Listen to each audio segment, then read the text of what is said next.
मैं शिखा फिर से एक नई शाम को एक नई कहानी के साथ आई हूँ आपके पास। दोस्तों, मोहब्बत सिर्फ किसी को पा लेने का ही नाम नहीं है। कभी कभी किसी को खोकर उसे अपने आप में ज़िंदा रखना ही सच्ची मोहब्बत कहलाती है। आज की कहानी भी एक अधूरे सफ़र की है, जो अधूरा होकर भी मुकम्मल हो गया। इसे सुनने के बाद आप ठहर कर ज़रूर अपनी पहली मोहब्बत को याद करेंगे। ये कहानी है कबीर और मीरा की। शहर की भागदौड़ से दूर पहाड़ों के बीच बने कॉलेज में कबीर और मीरा की पहली बार मुलाकात हुई थी। कबीर थोड़ा लापरवाह था, शायर मिजाज भी था और अपनी डायरी में अधूरी नज़्में लिखने वाला लड़का था। और मीरा बिल्कुल शांत, जैसे किसी दरिया का ठहरा हुआ पानी।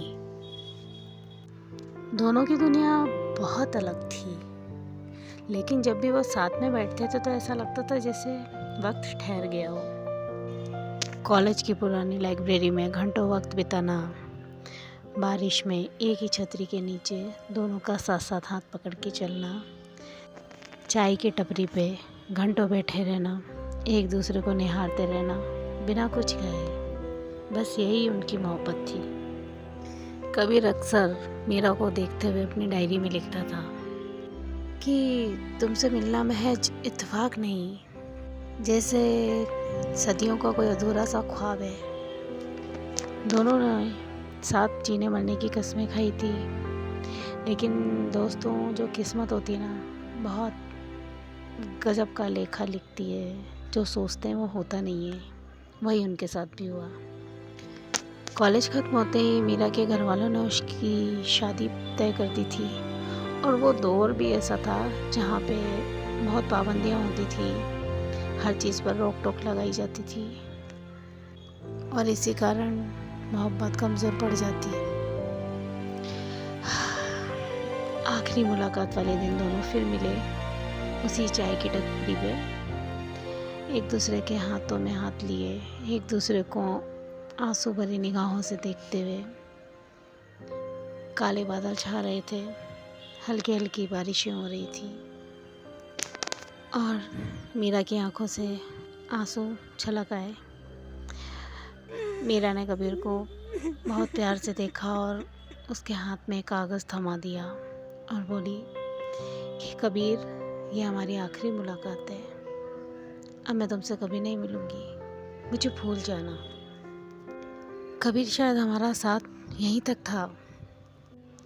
कबीर ने मीरा को बहुत प्यार से देखा, उसके आंसू पोंछे और बोला, मीरा, मोहब्बत आज़ाद होती है, इसमें कोई ज़बरदस्ती नहीं है, बस तुम जहाँ रहो खुश रहना।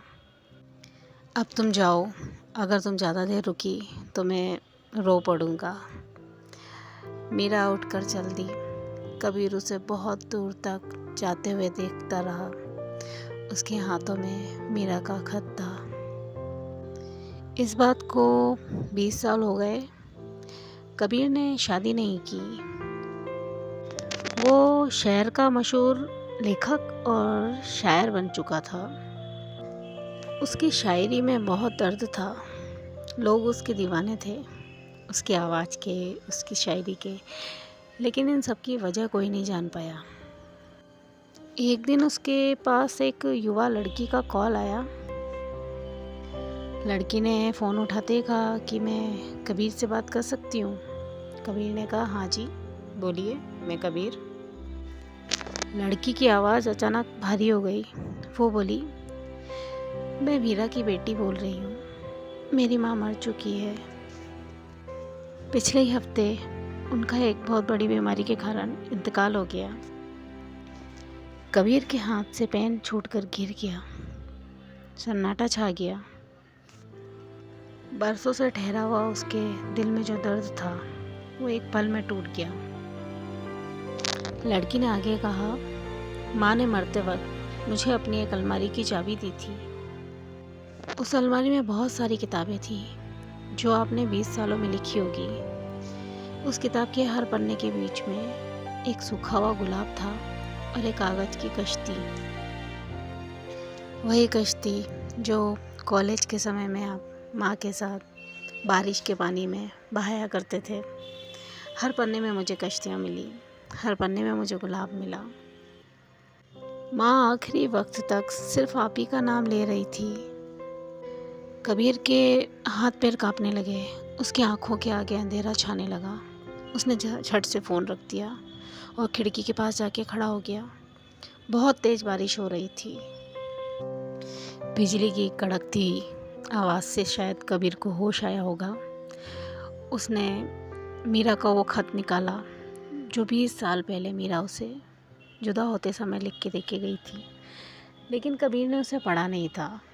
उसने सोचा इसमें वही जुदाई की बातें लिखी होगी जिसे पढ़कर वो खुद को और मीरा को तकलीफ़ नहीं देना चाहता था, और उसने उसे कभी पढ़ा ही नहीं। जब उसने वो ख़त खोला तो उसमें सिर्फ एक लाइन लिखी थी, कबीर, शादियाँ तो शरीर की होती है,